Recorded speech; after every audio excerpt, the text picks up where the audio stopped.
Nadie abandona su hogar a menos que esté en la boca de un tiburón.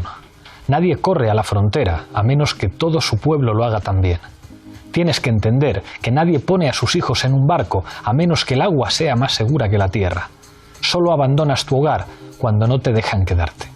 Así describe la poeta somalí Warsan Shire la huida hacia adelante de los miles de refugiados que llegan a Europa. Hoy hablamos de ellos. Bienvenidos a Fort Apache.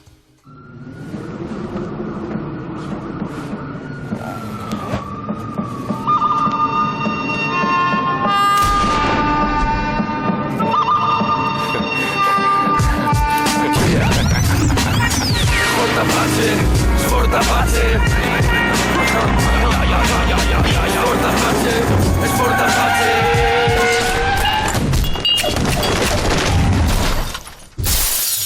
Esta noche en Fort Apache hablamos de refugiados. Para ello contamos con 6 invitados. Se estrena en el programa a mi izquierda Marina Albiol, eurodiputada de Izquierda Unida. Bienvenida a Fort Apache. Buenas noches. Nos acompaña también Yone Belarra, diputada por Podemos. Muchas gracias por venir. Buenas noches. Miguel Urbán, eurodiputado por Podemos. Bienvenido al programa. Buenas noches. No podía faltar Carlos de Clos, sociólogo. Bienvenido una vez más. Gracias. Icía Ruiz Jiménez, profesora en la Universidad Autónoma de Relaciones Internacionales. Bienvenida. Muchas gracias por invitarme. Y cierra la mesa Ana Miranda, portavoz para Asuntos Europeos del Bloque Nacionalista Galego. Bienvenida. Bueno, ¿y qué tal? Enseguida empezamos a debatir, pero antes, como siempre, en el punto de mira. Más de 1 millón de personas han llegado y continúan llegando a territorio europeo huyendo de la guerra y la miseria desde Oriente Medio. Una crisis que en gran medida tiene como explicación una política exterior irresponsable por parte de la Unión Europea. Francia desaloja el campo de migrantes de Calais. Bélgica cierra sus fronteras. La policía recibe con gases a los refugiados en Idommenei. Hungría, con la condescendencia de la Unión Europea, plantea una consulta para rechazar las cuotas de migrantes. Austria construye una valla y Suiza llegó a votar la expulsión de extranjeros por delitos menores. Esta noche, en Fort Apache, analizamos las causas y las consecuencias de la crisis de los refugiados.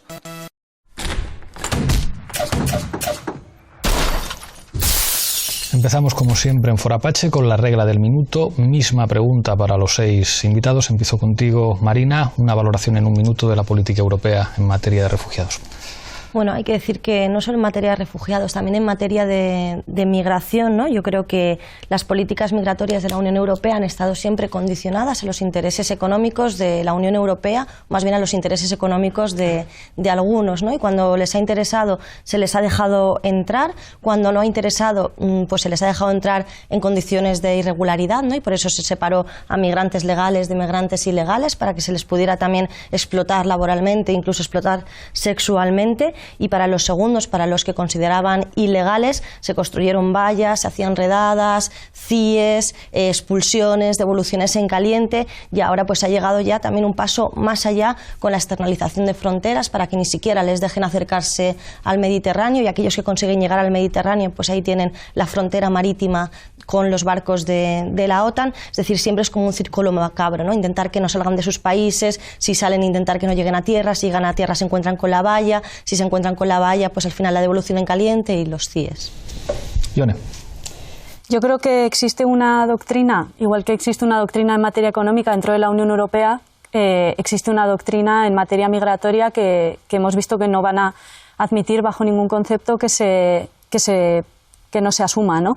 Y igual que le han torcido el brazo, han intentado torcerle el brazo a Grecia con el tema económico, creo que están intentando ahora mismo también torcerle el brazo para que no haya ninguna posibilidad, o se entienda a nivel de las ciudadanías de todos los Estados miembros, que no hay ninguna posibilidad de hacer otra cosa en materia migratoria. Y yo creo que nuestro compromiso tiene que ser con problematizar que sí se pueden hacer las cosas de manera diferente en materia migratoria y en derecho de asilo, y que de hecho, si se hicieran, se evitarían automáticamente las muertes, que no habría más muertes en las fronteras de la Unión Europea, que son resultado de una serie de decisiones políticas que estamos tomando. Y creo que esto simplemente, el acuerdo con Turquía es simplemente un paso más en una política migratoria y de asilo represiva, y que se basa en que no vengan. Miguel.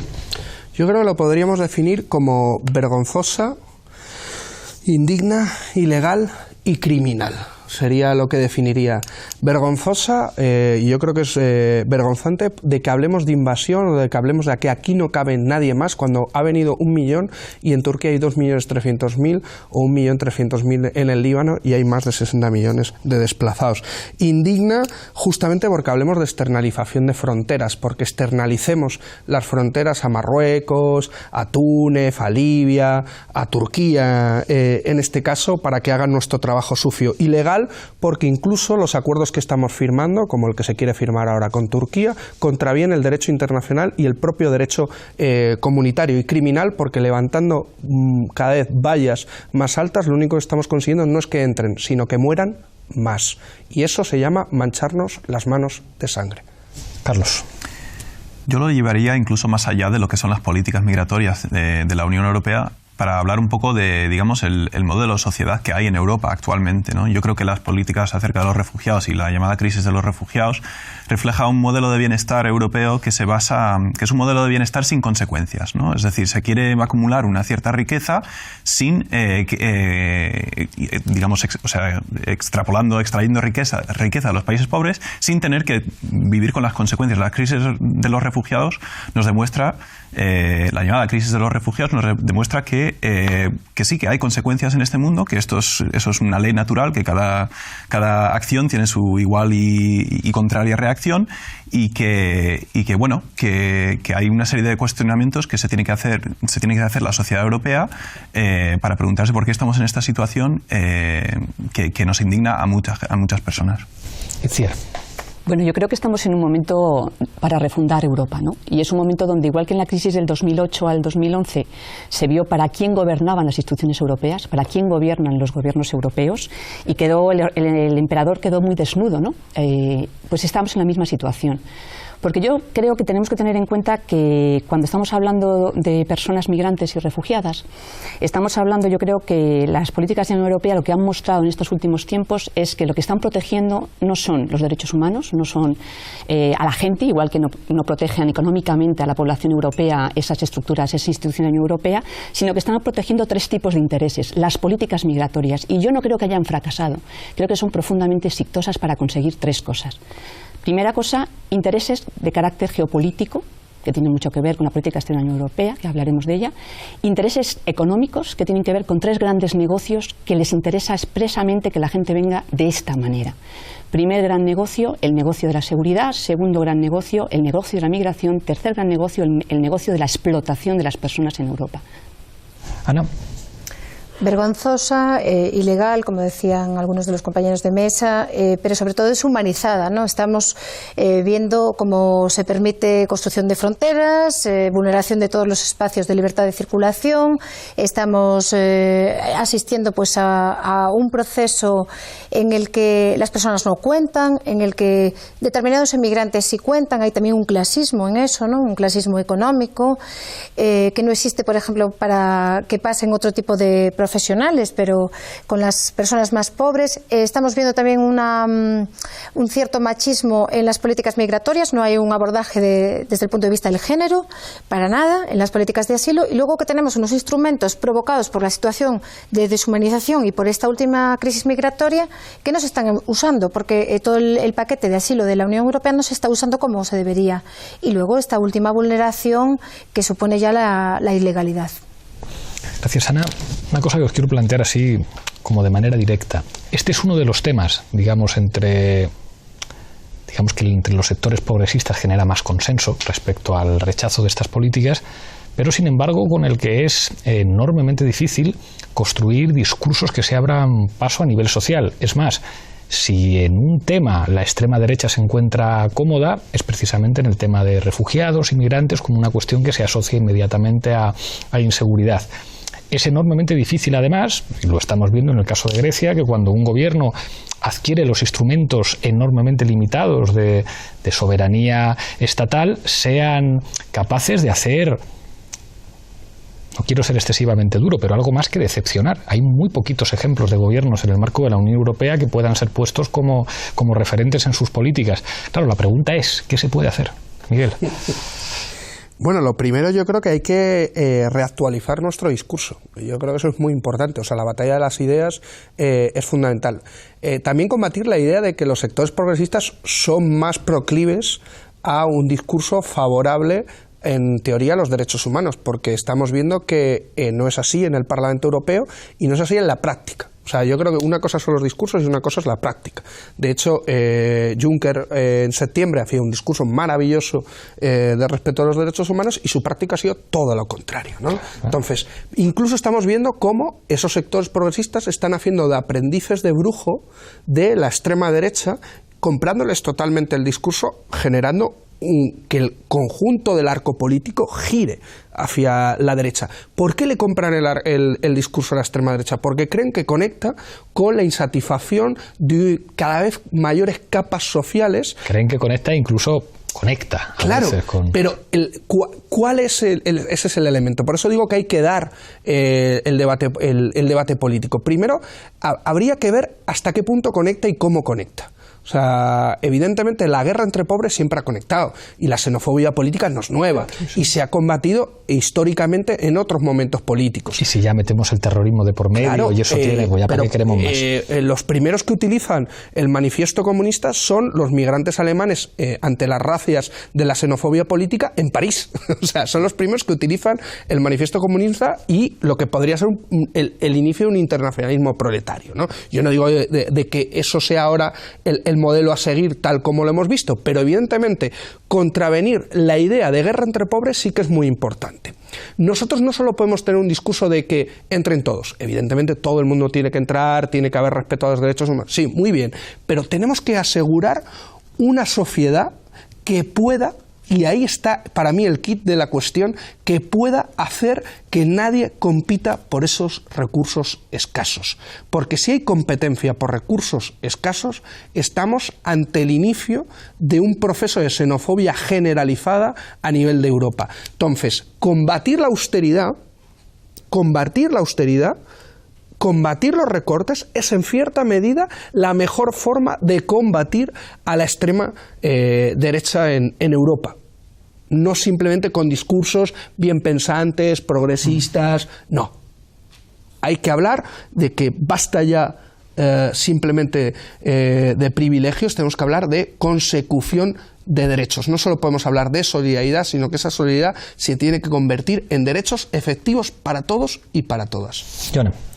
Sí, o sea, yo siempre digo que la lucha contra la desigualdad es la mejor política de inclusión que puedes hacer, ¿no? Y efectivamente estoy un poco de acuerdo con lo que comentaba Miguel, en el sentido de que en la práctica es muy difícil que una fuerza, por muy progresista que sea en el discurso, haga algo diferente de lo. Por eso hablaba yo de doctrina en el minuto del comienzo, porque al final es muy difícil salirse del camino establecido. Lo hemos visto con el Partido Socialista en España. Ellos fueron los que hicieron la primera ley de extranjería en el año 85, en el que no había prácticamente inmigración en España. Era un intento de agradar a las fuerzas conservadoras europeas y durante todos estos años las devoluciones en caliente las comenzó el Partido Socialista, los centros de internamiento de extranjeros. O sea, una fuerza que se presenta como progresista, sin embargo, en este tema, para mí, es uno de los temas en los que de verdad se ve la calidad y la concepción que tiene una fuerza política de los derechos humanos, del concepto de ciudadanía que tiene. Y creo que en estos meses y en estos últimos años en España, por ejemplo, el Partido Socialista en ese sentido se ha retratado claramente en qué lado está. Me preocupa de cómo está el debate ahora mismo. Ya al comienzo de la crisis humanitaria, en abril, cuando empezaron a morir tantas personas y demás, se hablaba de la diferencia entre refugiados y migrantes. O sea, cuando hablamos del discurso, a mí esa distinción me preocupa mucho y efectivamente con el paso del tiempo hemos visto que ahora ya se está haciendo incluso una distinción entre dentro de los refugiados, los sirios y luego todos los demás. Entonces yo creo que ese es uno de las claves fundamentales. Lo he visto en Lesbos esta misma semana, que ahora ya están identificando únicamente a los sirios y a los iraquíes y todo el resto de nacionalidades están atrapadas allí sin ninguna expectativa ni ninguna idea de qué puede ocurrir con ellos. Carlos. Yo, en términos de materia o medidas concretas que se podrían hacer, hay una a nivel de Europa que creo que se comenta poco, pero que sí, lo que nos preocupa realmente es el auge de la extrema derecha y digamos todo lo que eso implicaría. una solución o no una solución, pero una vía que se puede aprobar es el voto migrante. Es decir, en España tenemos a un 13 o 15% de la población que es nacida en el extranjero, que es una parte del pueblo, digamos, ¿no? de lo que es la gente, que está excluida en gran medida de los derechos políticos. Entonces, ¿qué ocurre? Ya estrictamente por el tema de cómo amplías el espectro político, incluir esos intereses y darles representación, desincentiva la sobrerepresentación de la extrema derecha. Es decir, en el momento que les excluyes, entonces estás hablando de que de repente parece que la extrema derecha es un 20% de los votantes, o 25% de los votantes. Pero claro, solo son eso porque estás excluyendo al 15% de la población. Entonces, ahí puedes hacer desincentivar hasta cierto punto que los demás partidos no puedan hacer, no jueguen a este juego que han hecho muchos partidos europeos de intentar hacerle competencia en el juego de la xenofobia a la extrema derecha, lo cual termina con más apoyo a la extrema derecha. Es decir, yo creo que ahí hay un aspecto que se tiene que considerar. Vincular los derechos a la residencia, no tanto al trabajo, no tanto a la nación, a estas cuestiones que son más o esenciales o más instrumentales y bueno, o sea, yo creo que pasa por ahí un poco un abordaje un poco más, digamos, tangible.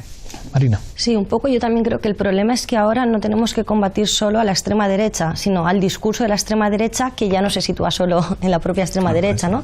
Y hemos podido comprobar cómo la extrema derecha, los partidos como Le Pen o incluso nazis como Amanecer Dorado, su discurso ya no es exclusivo de ellos. O sea, si realmente en el Parlamento Europeo se lo han comprado conservadores, liberales e incluso socialdemócratas, les han comprado este discurso. Es más, yo diría que el racismo, que la xenofobia se están institucionalizando, que se están aprobando leyes claramente xenófobas, o el acuerdo con Turquía, ¿no? Quiero decir que es ya que se está votando directamente en el Parlamento Europeo cuestiones que van en contra de los derechos humanos y cuestiones que digamos que son racistas, incluso en el contenido de los textos. La nueva propuesta sobre la agencia Frontex está continuamente relacionando en el texto migración, refugiados, terrorismo, seguridad, etcétera, ¿no? Es decir, que ahora realmente el discurso de la extrema derecha es un discurso que lamentablemente están comprando desde la Comisión Europea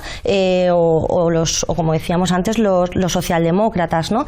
Por tanto, nuestro trabajo es todavía mayor, porque ahora está mucho más extendido y sin duda, como se comentaba antes, tenemos que trabajar también por esa igualdad en cuanto a las políticas económicas, por esa lucha contra las políticas de austeridad, porque al final es muy fácil y es muy viejo que intenten enfrentarnos entre nosotros, ¿no? Que intenten que señalemos como nuestro enemigo al que tenemos al lado y no al que tenemos arriba, ¿no? Y cuando faltan becas de comedor, bueno, pues eso fomenta ese enfrentamiento entre nosotros, o cuando los hospitales están masificados, los centros de salud. Por tanto, pues yo también comprendo y comparto que esa lucha contra las políticas de austeridad es una de las buenas medidas que se podrían tomar, aparte de, evidentemente, que tendremos que abordar también cuáles son las causas.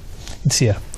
Bueno, yo estaría de acuerdo en la necesidad de poner en el centro la lucha contra la desigualdad y la austeridad y este proyecto neoliberal en Europa, pero creo que no es cierto que ahora determinados partidos como el PP, el PSOE o partidos de todo el espectro ideológico estén comprando un discurso de la extrema derecha. Yo creo que hay que darle la vuelta al análisis. En el término de las estructuras discursivas y de la hegemonía cultural, cuando surge la Unión Europea, cuando surge la Comunidad Económica Europea, tenemos que tener conciencia de quién eran los imaginarios hegemónicos en la población europea. Estamos hablando de unos tiempos donde todavía existía la colonización y donde existía un racismo científico y un racismo cultural en la identidad blanca europea muy grande. Y que a lo largo de las décadas la lucha de las mujeres, la lucha de los proletarios, las luchas de los no blancos han sido las que han ido poniendo en cuestión dos cosas que son fundamentales, que es esa batalla por las ideas. No solo hay que luchar por la desigualdad, por la pobreza y por cuestiones materiales, sino que hay una gran lucha por cuestiones puramente, que no son puramente, son fundamentales, discursivas. Y aquí hay una gran lucha que tiene que ver desde hace mucho tiempo con la construcción del nosotros y los otros, y cómo la raza, la etnia, la religión nos ha construido dentro de Europa, incluso con población que han nacido en Europa hace 2 generaciones no son europeos porque son de otro color de piel y porque son de otra manera religiosa, etcétera. Entonces yo creo que hay, en esa batalla por las ideas, creo que no debemos equivocarnos. El enemigo no es una extrema derecha que está obteniendo gran poder en Europa o que está siendo otros partidos lo están copando, sino una lucha central ideológica para mí por 2 cosas. Una, por la lucha por los derechos humanos, en términos de quién es titular de esos derechos. Y esa lucha, que los que no eran blancos, no eran propietarios y no eran varones, han llevado a cabo, todavía no hemos resuelto si las personas no nacionales tienen derechos. Se han seguido vinculadas a la idea de la ciudadanía. Esa es una lucha central. Otra lucha central, que nos lleva a toda la lucha de la desigualdad, tiene que ver cuáles son los derechos que son derechos en la Declaración Universal de Derechos Humanos, en los tratados internacionales. Y hay un ataque frontal de esa élite europea a que cada vez menos derechos civiles y políticos, y a ver para quién, y cada vez menos derechos económicos, sociales y culturales para la inmensa mayoría. Esa es una batalla que hay que librar. Y la otra gran batalla que hay que librar, yo creo, es la batalla de la criminalización del otro, de convertirles a los otros en no humanos, y la batalla de la seguritización, de convertir a los otros no humanos y en una amenaza de seguridad que está legitimando una vuelta de tuerca de un Estado militar y policial. Y yo creo que por ahí es importante hacer esa batalla. Si yo enlazo con este último elemento, con el tema represivo, ¿no? En la pasada legislatura europea se aprobó la Directiva de Retorno, si nos recordamos todo el mundo, que tuvo un impacto muy grande, sobre todo en América Latina. En concreto en determinados gobiernos de izquierda que decían cómo es posible que nosotros, habiendo recibido a casi 20 millones de refugiados, estéis dando la vuelta, ¿no? Es cierto, en Europa hace 70 años hubo aproximadamente 40 millones de refugiados, y ese cambio de discurso y ese los otros y ese buscar el enemigo en los otros hace que nos reflexionemos tampoco sobre una cuestión que yo creo que hay que tener en cuenta, que es el elemento demográfico, ¿no? Yo concuerdo totalmente con lo que decís del aspecto económico, del aspecto discursivo y de la entronización del elemento de derechos humanos, que por supuesto se está descartando y desplazando, pero está el elemento demográfico. Europa es un geriátrico a día de hoy y se tendrá que replantear también el elemento de la población, y lo estamos viendo. Voy a poner un ejemplo. Hay pueblos dentro de pueblos, o pueblos en estados, o pueblos sin estado, o naciones sin estado, como queramos denominar, como puede ser en este caso el momento que está viviendo Escocia. Escocia está teniendo una política migratoria y de acogida de refugiados que es impresionante. Entonces, ¿cómo tomar también ejemplos de pueblos dentro de pueblos? Puede ser un elemento a tener en cuenta. Cómo se están dando también debates discursivos en torno a las políticas migratorias en distintos elementos diferentes a la concepción del Estado-nación, ¿no? Y eso también puede ser un elemento a tener en cuenta en las alternativas futuras. Sí, yo una cosa con lo de Itziar, que yo cada vez que la escucho aprendo, lo reconozco, pero a veces también me gusta intentar polemizar, ¿no? O sea, la extrema derecha, o sea, yo creo que estamos de acuerdo en que es una batalla material y es una batalla de ideas. Y hemos perdido en lo material y estamos perdiendo en las ideas. Yo creo que en ambas dos, ¿vale? O sea, pero en el tema de las ideas, que a mí me preocupa mucho, en el tema de la extrema derecha, y yo creo que sí que ha sido la extrema derecha que lleva haciendo un trabajo muy paciente desde hace mucho tiempo, o sea, de lo que es conocido como el Mayo Blanco, el Centro de Estudios Europeos, el GREC, por ejemplo, en Francia, ha sido un elemento central para armar políticamente a la extrema derecha, ha hecho que nos planteemos el debate de las identidades, que ya no está basado solo en la pertenencia nacional por nacimiento, ¿no?, sino en una adscripción política, prácticamente política, a esa nación. ¿A qué me estoy refiriendo? El debate de qué es ser francés, por ejemplo, que lanza Sarkozy, ¿no?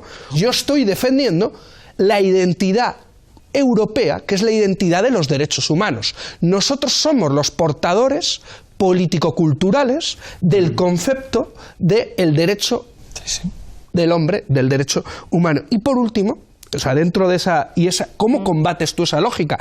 La mujer, el cuerpo de la mujer, otra vez como campo de batalla político en la estigmatización de una parte de la población, que es otro elemento fundamental y que a la izquierda dentro de los conceptos feministas, también, hostia, claro, cómo transitar esa delgada línea roja de no banalizar la agresión hacia una mujer, pero tampoco estigmatizar al conjunto de la población. Y eso nos lleva al último punto, que es la seguridad europea, ¿no? Que ahí, evidentemente, hace que Hollande amplíe hasta mayo el estado de excepción, el estado de emergencia en el que vive Francia ahora mismo, y que la propia Marine Le Pen diga: me encanta que Hollande haga mi política, ¿no? O sea, yo creo que esa lepenización de los espíritus que nos lleva a que podamos soltar una lágrima de cocodrilo si vemos una de estas imágenes y nos retrotraemos a la Europa, a la historia más negra de Europa,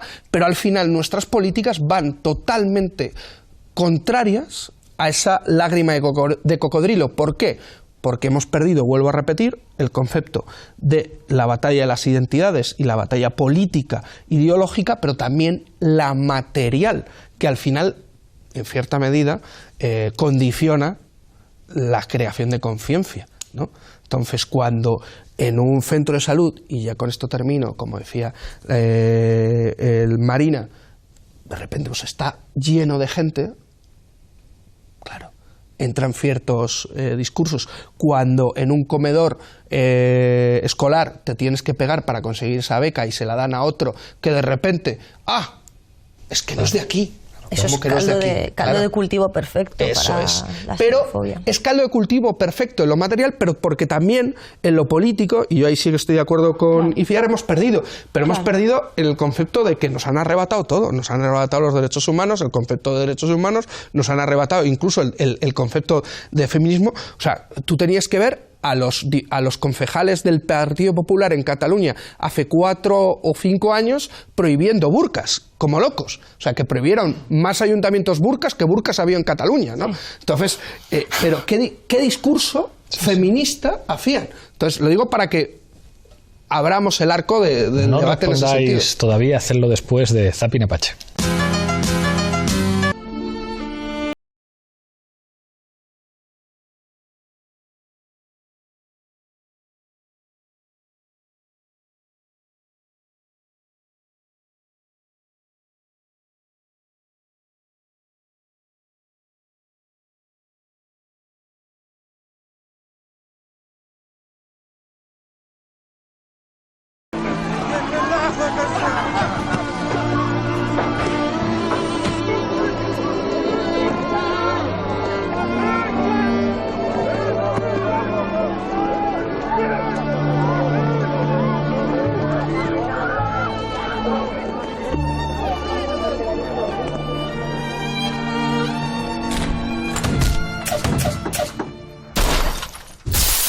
Habían pedido la palabra Joni, después Isiar, también Carlos. Joni.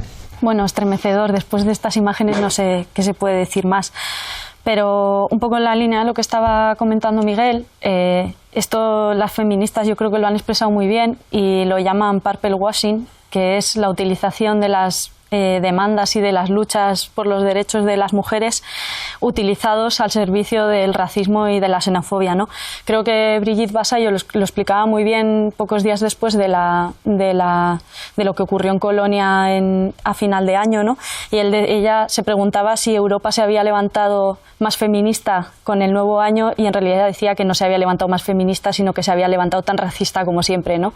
Y yo creo que en esa división tenemos que hacer una reflexión desde los movimientos feministas, y especialmente para que no usen esto como punta de lanza en la división entre todas aquellas personas que sufren vulneraciones de derechos, ¿no? Y intentando contestar un poco a tu pregunta, que tenía que ver con qué se podría hacer. En primer lugar, yo creo que la apertura de vías legales y seguras de entrada, no estoy inventando nada, pero por ponerlo encima de la mesa, creo que sería lo que permitiría de una vez acabar con las muertes en las fronteras y que el Mediterráneo dejara de ser bueno, ya no lo va a dejar de ser nunca, ¿no? Pero la mayor fosa común del mundo.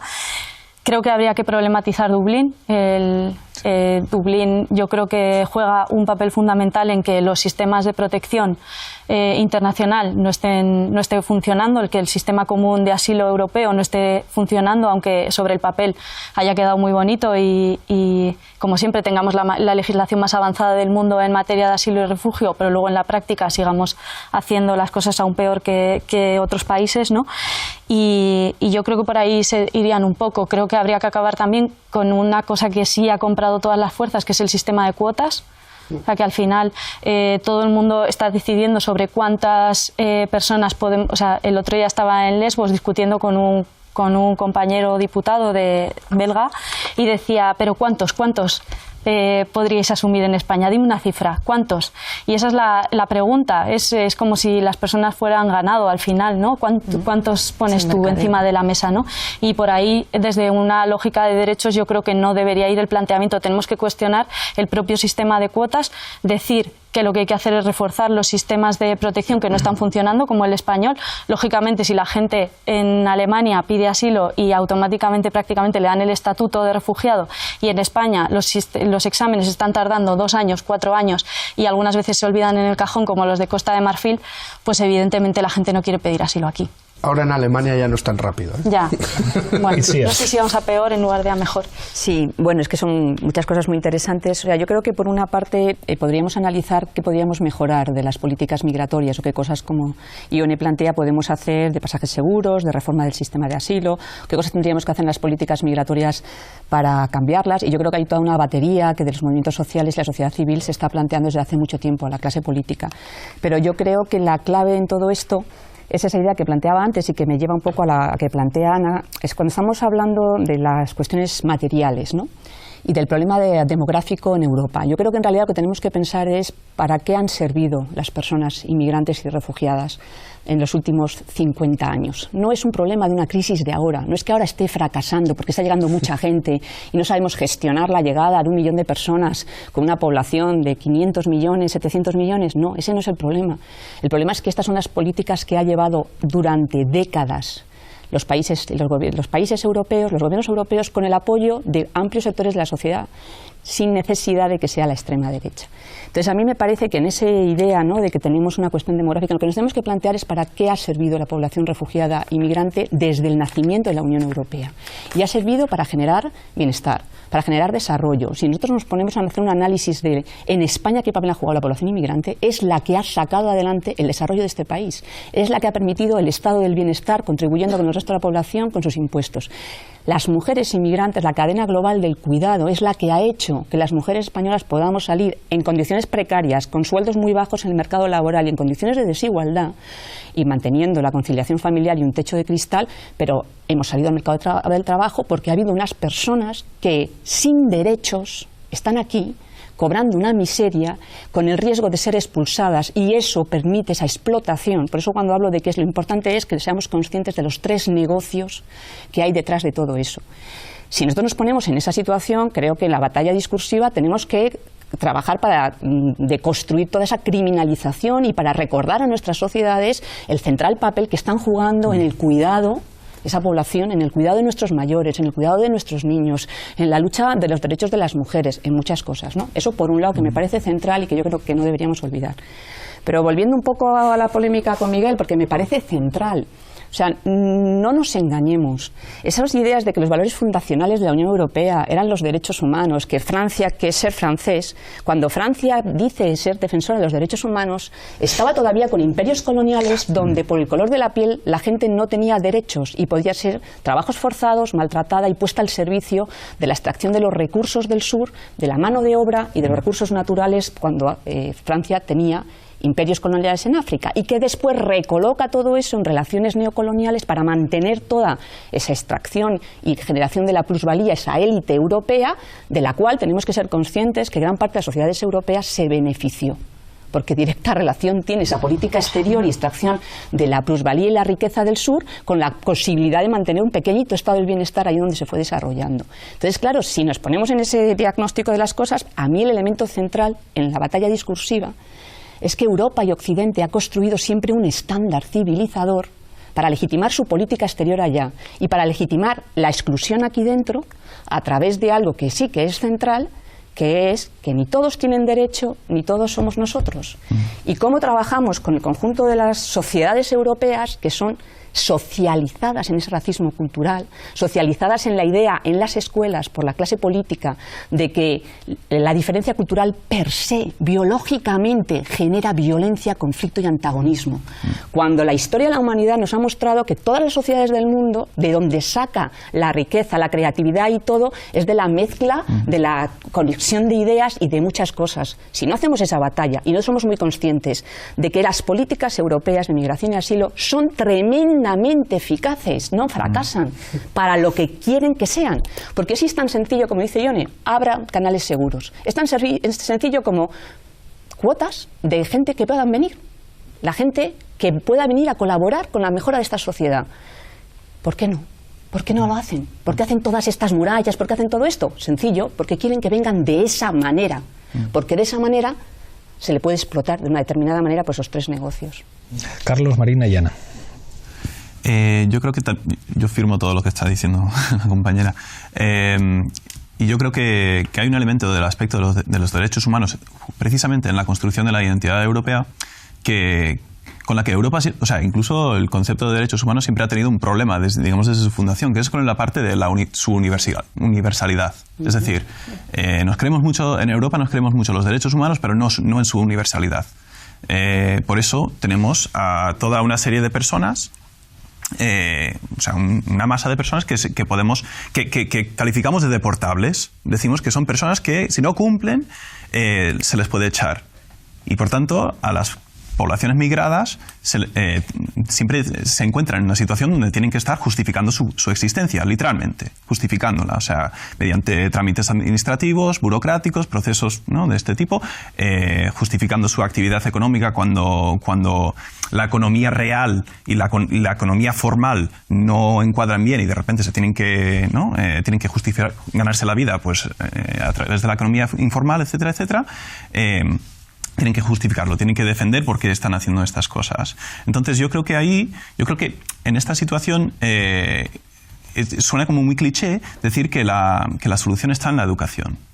Pero yo lo digo, yo quiero sacar este tema en dos aspectos. Primero, en el sentido más amplio de la educación, o sea, en cómo nos formamos como sociedad, cuál es la calidad de nuestro debate público, cuál es la calidad de nuestras discusiones, porque el hecho es que en realidad, en el, digamos, paisaje mediático que tenemos ahora mismo en Europa, tú puedes decir lo que tú quieras sobre una persona de otro país y la gente se lo cree.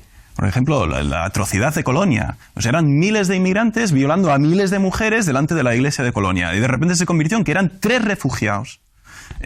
O sea, en un total de 58 personas detenidas y cientos de personas que estaban ahí, ¿no?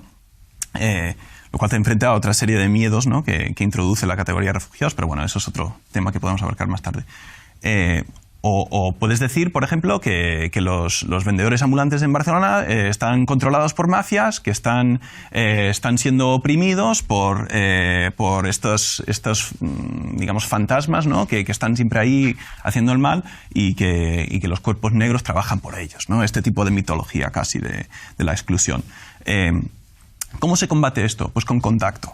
Es decir, con contacto, con roces, y yo no estoy hablando de un fórum de las culturas donde celebramos ¿no?, las culturas de cada uno, que es una ridiculez total, porque yo creo que respetar los derechos de humanos, o sea, los derechos de los humanos, no tiene nada que ver con que te gusten todos los humanos.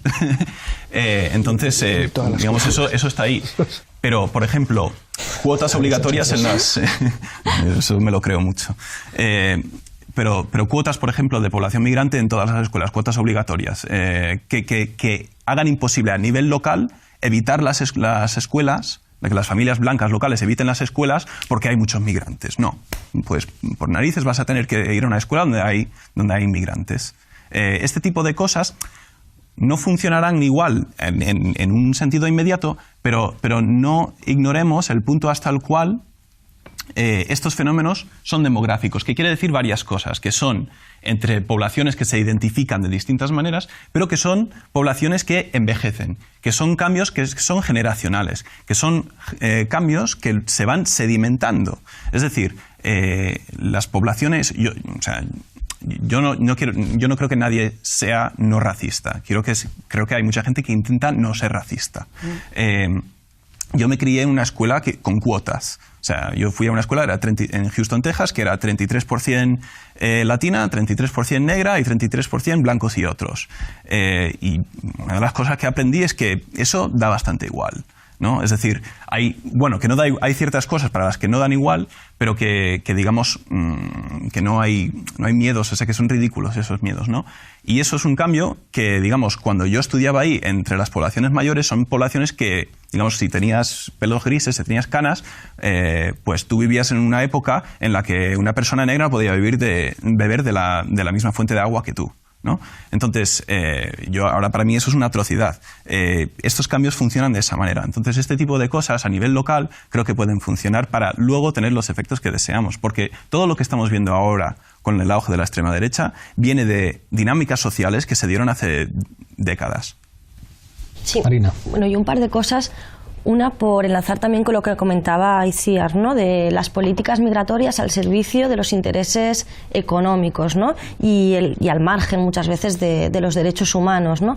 Y de hecho por eso al principio eso se separó migrantes legales, migrantes ilegales, a los que se podía explotar muchísimo mejor. Por eso luego también ahora se ha intentado el separar, ¿no? Refugiados de migrantes, lo cual significaba que los refugiados podían tener algún derecho, pero los migrantes evidentemente ninguno, ¿no? Los querían a todos fuera de Europa, ¿no? Y en ese sentido pues creo que es importante ese análisis y que nosotras hagamos por no hacer esos apartados, ¿no? Yo creo que es evidente que los refugiados tienen una serie de condiciones por la Convención de Ginebra, pero eso no significa que los migrantes no tengan que tener derecho absolutamente a nada, ¿no? Y luego hay que tener en cuenta también que esto no es una situación nueva, que ahora el drama es muchísimo mayor, pero que realmente han estado llegando personas refugiadas, personas migrantes a Ceuta y a Melilla, ¿no? Que eran devueltas en caliente y que ni siquiera tenían la posibilidad de solicitar asilo, ¿no? Lo digo porque, porque esto ha estado pasando mucho, que ahora tenemos la mirada puesta, como no puede ser de otra manera, en Grecia y en los Balcanes, pero que lo hemos tenido también en nuestra frontera sur durante mucho tiempo, ¿no? Y es más, la externalización de fronteras, lo que ahora se pretende hacer con Turquía, ¿no? Que Turquía haga de valla de Europa, lo hemos estado viviendo y lo seguimos viviendo con Marruecos, ¿no? Y cómo Marruecos pues decidía quién, cuándo, cómo entraba y no entraba, y cómo a cambio de eso los distintos gobiernos españoles pues hacían la vista gorda con la falta de libertades, con la represión o con la ocupación del Sáhara, ¿no? Es decir, que esto no es nuevo, pero sí que es cierto que ahora el drama es muchísimo mayor, ¿no? Por el número también y por la situación. Y en cuanto a lo que comentábamos de cuál es la solución en estos momentos, ahora qué hacemos, ¿no?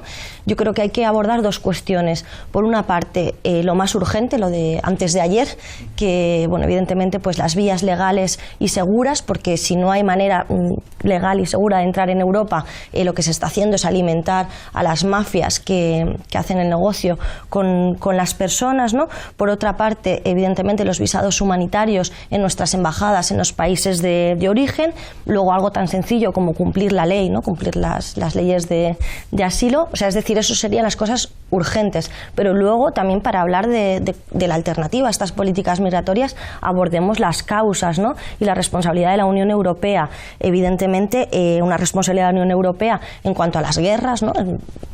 Hemos sido países europeos junto con Estados Unidos los que invadimos Irak, Afganistán, bombardeamos Libia, se han estado armando, financiando a sectores de la guerra en Siria, ¿no? Por tanto, un cambio radical de las políticas exteriores de la Unión Europea y sobre todo también, y hablando de migración, un cambio de las políticas económicas. Han sido nuestras multinacionales las que han estado expoliando sus recursos naturales y forzándoles a la migración, evidentemente por la pobreza, por el hambre, por la miseria. Hemos estado apoyando a dictadores criminales. Seguimos cobrándoles una deuda externa que fue, ellos adquirieron una deuda externa, ¿no? Pidieron unos créditos para poder salir de una situación que les había dejado nuestro colonialismo y ahora les estamos cobrando esa deuda externa, ¿no? Es decir, que realmente el cambio de políticas exteriores y de políticas económicas es lo que nos podría dar una salida. Estamos llegando al final, volvemos a la regla del minuto, un minuto de conclusiones para cada uno. Empiezo contigo, Ana, que me estabas pidiendo la palabra. Enlazo con ese tema, el cambio en la geopolítica exterior, pero sobre todo el cambio en las políticas de inclusión social, en las políticas culturales, y recordar que Europa también tuvo migrantes dentro de Europa, es decir, en los años 60-70, gallegos, italianos, poblaciones del sur portugueses que alimentaron y favorecieron también, incluso antes de estar dentro de la Comunidad Económica Europea en el 86, que favorecieron esos cambios y esas dinámicas hacia Centro Europa y hacia su mejora económica. Después, por otra parte, evitar la superficialidad. Somos capaces de echar una lágrima realmente, porque es que no se puede ser de otra manera, viendo la imagen de un niño, y desde entonces han muerto más de 400 niños. Somos capaces de estar escuchando que somos todos muy solidarios, pero cuando te viene el inmigrante de Senegal al médico, como decía antes Miguel, pues no somos capaces de tener una empatía cultural, psicológica, y eso cambia también por la cuestión educativa y por una coordinación en las políticas. No es normal que Suecia esté haciendo un tipo de políticas y que Grecia esté haciendo otras, ¿no? Gracias, Ana. Iciar, tu minuto. Bueno, pues yo diría dos cosas. La primera es que yo creo que tenemos que rescatar en todo este panorama tan trágico la movilización, ¿no? La movilización de amplios sectores de toda la sociedad europea, en todos los países europeos, que se están rebelando, que están diciendo no en mi nombre. Creo que un momento clave estamos ahora ante ese acuerdo con Turquía, que se va a firmar próximamente. Creo que es una oportunidad para toda esa sociedad civil movilizada en toda Europa, para las ciudades del cambio, para los nuevos partidos políticos, de poner como símbolo de todo lo que estamos hablando ese acuerdo con Turquía, de cuestionarlo y de también cuestionar esas políticas exteriores de la Unión Europea. Y a mí me parece muy importante no olvidar una cosa, ¿no? Esto no son, en esa idea de que se está construyendo, reforzando la dicotomía entre refugiado e inmigrante, yo creo que es al revés. Se está debilitando que mucha gente que viene de otros lugares del mundo, Irak, Afganistán, África, ellos no son refugiados. Y yo creo que tenemos que realmente luchar y movilizarnos. Ese acuerdo de Turquía puede ser un buen símbolo para ello, ¿no? Gracias, Iciar. Carlos. Yo creo que ahora mismo en los medios se habla mucho de la crisis de los refugiados, estamos hablando mucho de los refugiados, de sus derechos y tal. Yo quiero plantearlo de otra manera. ¿Qué tal si Europa somos los refugiados? Es decir, Europa es el refugio. Nosotros queremos refugiarnos de todo lo que ha generado la colonización, de todo lo que ha generado la extracción de riqueza, de todo lo que ha generado la exportación de los conflictos, y nosotros buscamos refugio en nuestras grandes ideas europeístas de derechos humanos y nuestras ideas morales. Lo que estamos es enfrentados con una arquitectura institucional que no está adaptada a lo que es la anarquía de lo real. Y entonces, en ese sentido, yo creo que la única respuesta es la que ha habido siempre, que es apoyo mutuo y solidaridad, y convertir, no de quedarnos en lo moral y lo triste, sino en la acción y lo que es la rabia, la digna rabia en la política. Gracias, Carlos. Miguel. Bueno, yo creo que lo primero que hay que desterrar es la palabra crisis de refugiados. Lo que hay es una crisis humanitaria. La primera, por cierto, la primera crisis humanitaria en suelo europeo que recibe ayuda humanitaria de la Comisión, algo que es un hecho histórico y que ha sido gracias a nuestras políticas. O sea, que nuestras políticas son las que han determinado esta crisis humanitaria. De hecho, el miércoles me reuní con el comisario de ayuda humanitaria y le dije, el cierre de fronteras es lo que está generando las imágenes que hemos visto en el FAPIN, la frontera de Macedonia y Grecia, y me dijo, es que eso es política, yo me dedico a la ayuda humanitaria. Y dije, wow. Evidentemente, es que eso es política. Lo que estamos determinando ahora mismo es que hay que hacer unas políticas diferentes, que Europa está en disputa y tenemos que ir al campo de juego y disputarla. Gracias, Miguel. Yone. Bueno, yo no quería que acabara el programa sin citar a los niños y niñas migrantes no acompañados. Creo que es una de las cuestiones fundamentales porque un porcentaje muy grande de las personas que están viniendo son niños y niñas. Creo que esto le genera una contradicción tanto a España como a la Unión Europea muy fuerte porque por un lado son niños y niñas a proteger y por otro lado son migrantes a expulsar. Entonces le genera un cortocircuito que genera grandes exclusiones, que genera sistemas de protección separados para niños y niñas migrantes de los niños y niñas locales que hay que proteger. Me parece que eso daría como para un programa específico, sobre todo al hilo de los temas educativos que planteaba Carlos, con los que no estoy del todo de acuerdo, porque dentro de un mismo colegio también puede haber programas que generan exclusión, los programas que son no trayectorias centrales dentro del sistema educativo, sino trayectorias de salida del sistema educativo donde hay una sobrerepresentación de niños y niñas migrantes. Y luego decir que creo que necesitamos un compromiso en nuestras propias fronteras con Ceuta y con Melilla.